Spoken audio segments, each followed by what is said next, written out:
This is my halter top with the tie in the back and around the neck. The first thing I've done is I've pinned a piece of binding into the center of the top part of the top, and I'm going to secure that down with a stay stitch. There's that stay stitch, and now I'm going to wrap this binding piece around. So remember, there's a little bit of a pucker because I like my binding a little bit shorter, and there's always a 1/2 inch overhang on my binding because this stitch doesn't always look as pretty as this stitch.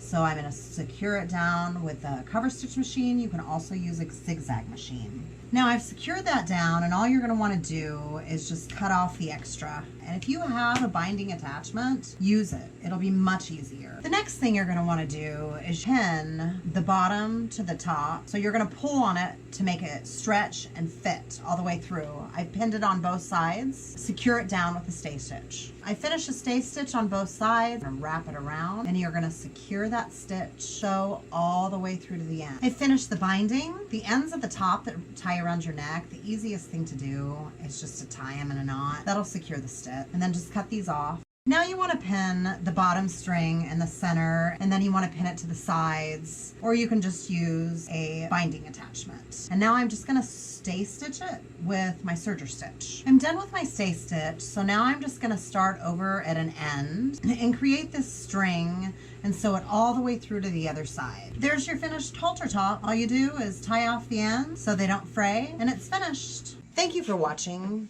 Don't forget to subscribe. You can check me out at basictease.com, where I sell my sexy digital download sewing patterns. And until next time, stay sexy. Bye.